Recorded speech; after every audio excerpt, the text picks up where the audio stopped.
in reality, a lot of it comes from the fact that, like, the reason I quit is because I was not meeting my own needs as a growing individual, nutritional needs, and I think a lot of the reason that we can't, like, the majority of people can't become vegan is because we don't really have access to sustainable vegan options. I spent some time in the Dominican Republic, and they're actually doing a lot in the work of veganism, which is really interesting. Because it is a lot more sustainable in areas where you can grow more food, like the Dominican, where everything like grows like crazy. But like in the United States, where we are, in order for us to import healthy vegan food and like enough to sustain us, I mean, all of our rice essentially is grown in Thailand, and in order for us to grow it here, as I'm sure you know, it would take like preposterous amounts of water. Sure. But I think like the reason that we can't really as a society become vegan is because we do not have the resources. I mean, as you know, I'm assume you're anti-global warming, but like so much of the transportation that we do is like food related and crops related, not just animal products, but also like regular food product, like vegan food products. So my question to you is, do you think that, I mean, as I assume the food cycle, people eat animals eat other animals, whatever, like that's just the baseline of how society works. But my question to you is, how do you think being vegan is inherently better for the environment if we're still transporting massive amounts of food from all around the world because we can't really afford to eat vegan? That's a great question. So first off, my name is Brandon. Nice to meet you. I will answer your question, and then I have my own question, but I'll answer your question. So you're asking, how is veganism more sustainable when we still have to transport food, right? So two things.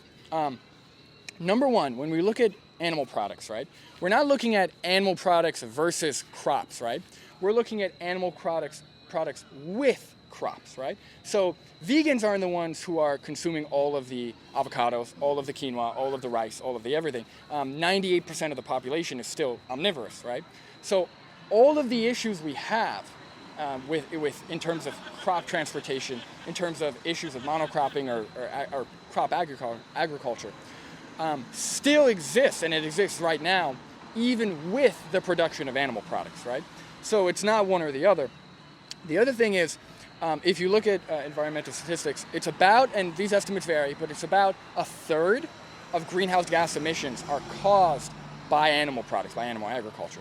So even if we did nothing else except take out animal agriculture, that would cut out a third of our carbon emissions, roughly, right?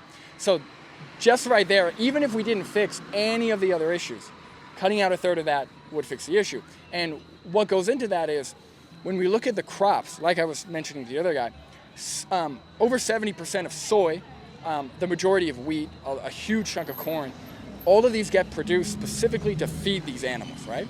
And a lot of these grains do get transported. A lot of animals get transported specifically. We have a lot of imports of pork, of other animal products from different countries. So a lot of these things are present within animal agriculture. The other thing I would say is, when it comes to sustainability, that's one argument. Like, obviously, we can always get better and more sustainable. But what's important is recognizing other sentient animals as deserving of moral consideration. Because when it comes down to it, when you have two diets, and one of them is clearly not extending moral consideration to sentient animals that feel pain, feel joy, can experience life, and the other one is, while the other one, the one that is, may not be perfect in terms of environmentally, it at least is not causing, at least is not immoral and causing suffering and death to billions, if trillions, if you count sea animals of sentient animals. So that's what I would say. I would say that I think it would still be more sustainable, even considering all the things you brought up. But yeah, I mean, it could definitely be improved upon for sure. Yeah, I think the morality argument is particularly fascinating to me. We kind of talk about a lot of stuff at school, but I mean, I think you really have to take into consideration that, like, yes, sentience, like, I mean, I love cows, I love animals, but if we don't eat it, something else is going to. It's going to die. I think the focus, I do think that we do have a very large emphasis on like red meats and animal product consumption in our society, and that's not necessarily healthy, that's not necessarily good for the environment. However, I think that it's really about balance. We don't need to be consuming or producing half of the amount of animal products that we do produce and consume, and we can be, and then if we were to scale down, we could be doing that in more ethical fashions. So let's test that, right? Let's do a couple of things, right? So you mentioned what did you say? You said, what was the first thing you said? God, I had it. You said moral consideration. Something about sentience. Oh, you said if we didn't eat them, something would eat them anyway. There we go. And the fifth of the life argument. Right. So when we look at that, over 95% of the animal products we consume are factory farmed, right?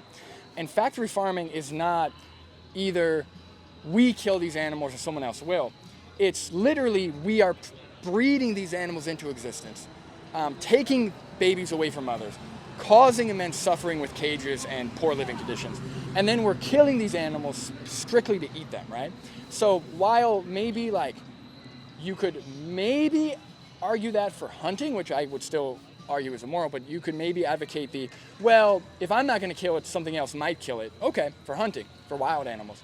But for the factory farming that we have that produces, like I said, over 95% of our food source of animal products, that's not the case at all. They only exist because we breed them into existence, right?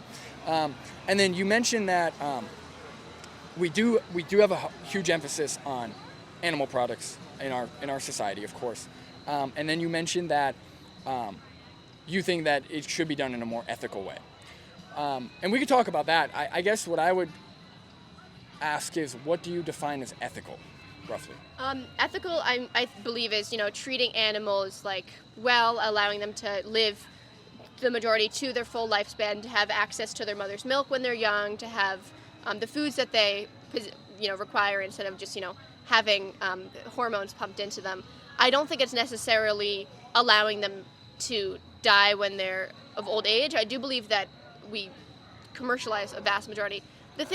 So personally, the way I look at it is, I don't think the emphasis should necessarily be on veganism, but having locally sourced things and knowing where your fruit is sourced from. Because I think in the society that we live in, I mean, obviously we're heavily globalized. We rely a lot on those transportation services, and I think really when it's like farm to table is. Okay. I've got it. All right. I've got it. So, a couple things. Everything you mentioned, right? You think they should have their mother's milk. You think they should be treated well. You think you should have food they want. Then how are we getting the animal products, right? So pretty much what you described is letting an animal live freely and enjoy their life with proper food, proper care from their mothers, everything there, right? How we get mother's milk is by preventing the baby from drinking that milk and forcibly impregnating that cow over and over again to keep producing milk, right? The reason why we're able to produce so many animal products... It keeps coming if you keep milking, it keeps coming. You don't have to get pregnant over. But eventually But eventually they do stop producing milk and then they get re-impregnated. They do. Yeah, they go through a few cycles of impregnation and then they get slaughtered for meat anyway in the dairy industry. If you're giving them proper nutrition, that means that you're giving them enough food to sustain. But that's not what we do. We actually give them more food to fatten them up even more, cause a bunch of health problems. So that way we get more product, right? So yeah, I think everything you described would be great for animals not to mention they can't live for most of their life. They have to be slaughtered at a young age, because to be slaughtered at a young age is when the meat is at the healthiest and best for human consumption. The longer they live, the more tough the meat gets and the more risk of disease you get, right? So all of these factors, to have the treatment of the animals that you're looking for, and then to get enough animal products to sustain 8 billion people on the planet, is just feasibly impossible, right? And the other thing, now we could kind of go into the morality of it and what differentiates humans from other species of animals. Because you mentioned farm to table, right? So let me ask you, locally sourced. So I would probably argue that if we sustained ourselves solely on human meat, we could probably argue that that would probably be our most sustainable, our most local, right? We don't have to raise farms. We know how to care for humans. We could raise humans, eat them, and all of it's local, right? What I would argue is if you hear that and you go, that's crazy, I would never want that, what's the justification for not extending that mentality to other species of animals?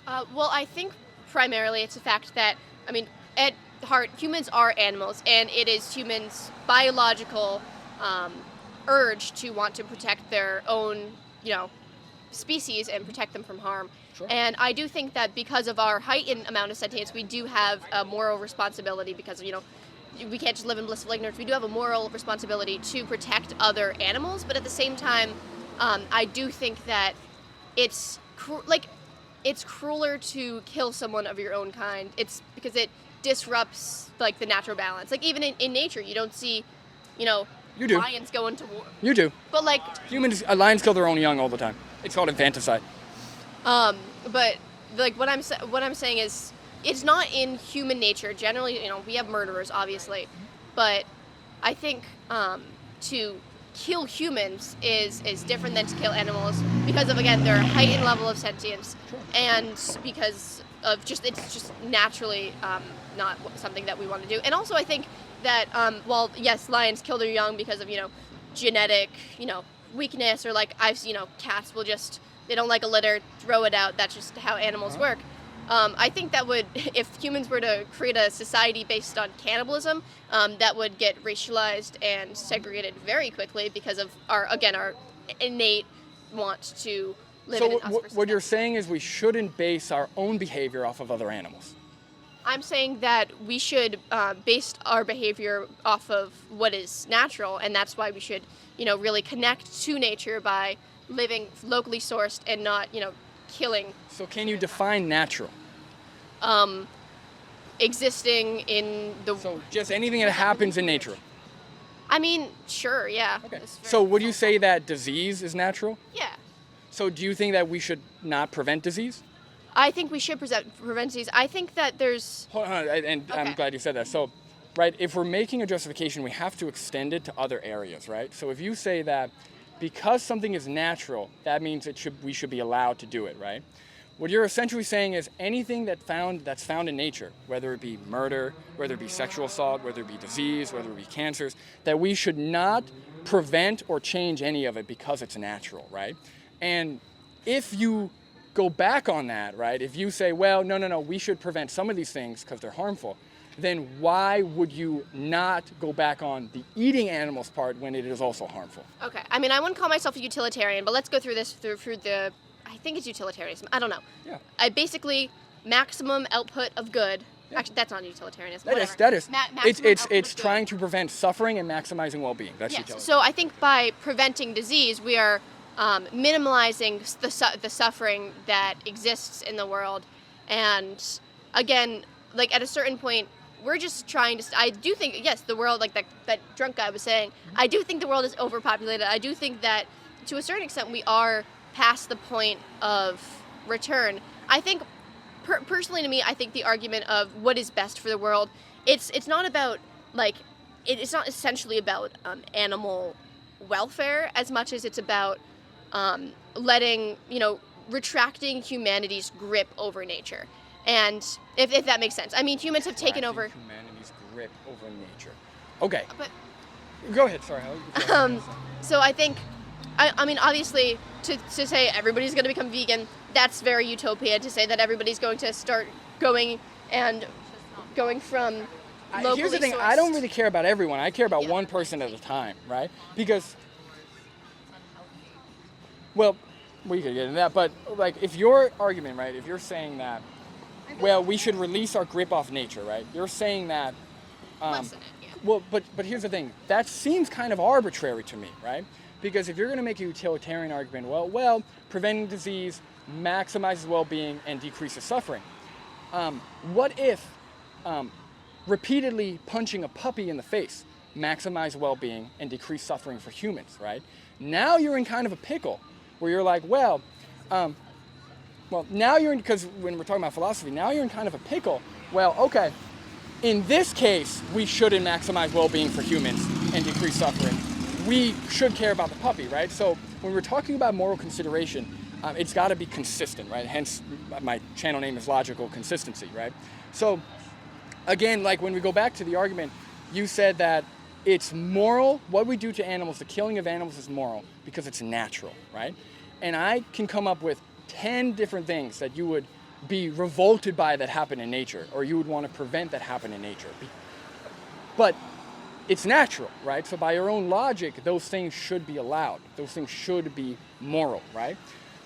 I think that the things that we do that negatively impact the world can be minimized for sure, and should be minimized to what keeps us alive. You know, I don't think that we should be, you know, taking all of the oil out of the earth so we can have cars, because that doesn't keep us alive. But eating animals, it does keep us alive. And I think, going back to the punching a puppy in the face thing, I think that's kind of an odd example, because in no real way, because when you devise your own argument off of a hypothetical, it makes it so that you control all of the variables. And in reality, the world is far more complex than punch puppy in the face is good or is bad. That's not what I said. I know, Yeah. I know, but Because I was just using, because you brought up utilitarianism. I'm not a utilitarian, because I would never, because I'm against rights violations. So for me, it's more about, is this action harming an individual that can experience life, right? Should we care about the impact of our actions on that individual, right? You keep talking about maximizing, like making the world better, right? And that's one thing, right? The environment is important. But for example, let's say, and I know a lot of people don't like hypotheticals because it kind of pushes their view, but let's say that it was better for the environment to kill half of our human population, which actually it would be, right? So it's better for the environment to take half of our population out. But I think you and I could both hear that if that was actually proposed and say, wait a second, but those 50% of those people, they feel pain, they feel joy, they have families, they want to live. Even though it would be better for the environment and maybe better for future populations, how could we justify it, right? And I talk to a lot of environmentalists who are so focused on the environment that they kind of forget that animals are individuals. They experience pain. They deserve moral consideration because they're sentient just like us, right? And yeah, I mean, because I would ask you again, like, what's the justification? Because your reason of, well, it's natural. Again, I could give you not even a hypothetical. I could literally say, well, murder is natural, right? War is natural. All these things happen naturally. They just occur. Nobody forces do it. Nobody's manipulating it. They just occur. So, but they happen naturally. Like they happen, right? So to say that, well, it's natural, so it's good. And that's my point. That's my point. She's saying that. Doesn't have morals. So, but what your daughter is arguing is that we should be allowed to eat animals it's moral to eat animals because it's natural. Can I ask you a question? Yeah, go for it. So, what about if you got your utopian dream? For the record, I'm completely against CAFOs and factory farming, and I'm all for human rights. Animal rights as far as when they're alive, treating things in a natural, normal way and not just about the dollar. You know, But what's the justification for killing them at all? When I purchase meat, I purchase meat that is sourced ethically with animals. Would that are you treated want to be killed ethically. prematurely for food? That's not what I'm asking you. I wanted to ask you a question. Okay, well, So if you got I can got answer. your utopian, Okay, go ahead. like ideal vegan society where people weren't allowed to eat meat, what would you say to the people that actually have to eat meat or milk? Can you give me an products? example of where they have to? Sure. People that have rheumatoid arthritis can't eat vegetables if they're. So not being able to eat vegetables doesn't mean you need to eat dairy and meat. I don't think she So finished. you're not letting me finish. Also, my kidney doctor, who's actually Indian and a vegetarian, told me I need to eat red meat twice a week because of my kidney condition, right? And also, if I didn't eat cow's milk, grass-fed cow's milk, if I ate almond milk, my bones and my teeth wouldn't have the proper amount of calcium. Why? Because the human body, God actually made us to be omnivores. Okay, whoa. Okay. Are you finished, or you got more to say? Because if we're making nutrition claims, Yeah. you gotta have. Very true. You gotta. What I just said. It's actually not. So I could Okay, define because there's It's peer-reviewed not. research. Okay, sure. So- you have a doctorate in what? So there's peer-reviewed research. I could give you sources afterwards. Sources so- these days. Okay, peer-reviewed. Who funded the studies? They're scientific journals. Okay, So like who PubMed funded or the studies? okay, they're not funded Because by. science and- is funded by money. well, you and reference money so you has reference been God. biased. So I'm Oh, last time I referenced checked. God and you got really upset. Well, no, so- but last time I checked, Can I ask you a God is question? not Are you- proven. Are so you, are you for abortion? I think I Are answered you- that with the are other you guy. pro-choice? I'm pro-choice up until You sentience. are, Up but until you sentience. don't eat meat. Up until sentience. So it's like about cognitive sentience. dissonance Wow. going on. All right, so So you don't. you afford have a this- lot you to don't say. afford the same protection to a human being as Did you are not to give did an you not animal. hear the consistent part of that? No, I don't hear a lot of consistency. Okay. Do you know what sentience is? I have brain injuries. Yeah, I know what sentience is. Yes. Okay, what is it? I have brain injuries. Why don't you tell me what it No, is? I'm asking what's sentience. I want you to tell me what it Okay, is. good. Okay. So sentience is the ability to feel pain, feel joy, experience life. You have a consciousness, right? It's what differentiates us from Have vegetables. consciousness. Okay. No, Yeah. actually, did you ever hear of something called panpsychism? Are you gonna let me finish or Where no? everything actually vibrates with Wow, a that's consciousness. just- Even trees. Okay. Broccoli might even have a consciousness. Did you know that? All right. Are you gonna let me? Are you gonna allow me to? Because you're just saying stuff with no resources or science. You always see me parked in the That's right. That's right. Yeah. Because I actually have a brain injury. What does that have to do with any of the claims you're making? Okay, because you're okay. I'm out. Okay, You yeah. have fun. I'm gonna go. I just want to say I respect what you're doing here. In regards to my mother, again, when she's saying she has a brain injury, she's not the best with like vocalization of her thoughts. So when someone interrupts her, or when someone when she feels as though she's being like argued with, although I know she was just trying to prove her point. 'Cause she's a very passionate person. I just think that. Like I know you obviously you can't understand her perspective because you know you haven't like lived her life and had a brain injury, but No, and I mean no. Believe me, I mean no disrespect to your mom for her brain injury. I did not mean to be rude. I think when I do talk to a lot of people here, and again, if she was chiming in and talking and like if her behavior was because of the brain injury, then I hold nothing against her, and I apologize for being rude if I was rude to her. But she was interrupting you is just about as much as she were interrupting. right, and again, if that's due to the brain injury, then you know, then that's my bad. But I do talk to a lot of people who they have a lot to say without any actual like research or science. And when she referenced God, while we may, some people believe God, some people don't, until something is proven and until we actually have evidence for something, I don't think it should be referenced in a philosophical or a scientific debate. Yeah. But go ahead. I'm not saying I inherently disagree with you. I'm personally not a religious person. I was raised pretty religious, but I do think that honestly, like when someone brings up God in a conversation, like it's okay to just kind of ignore that part of it because just I do it out of respect. I gotta go. Sure. You know, like I might go vegetarian, I might go vegan one day.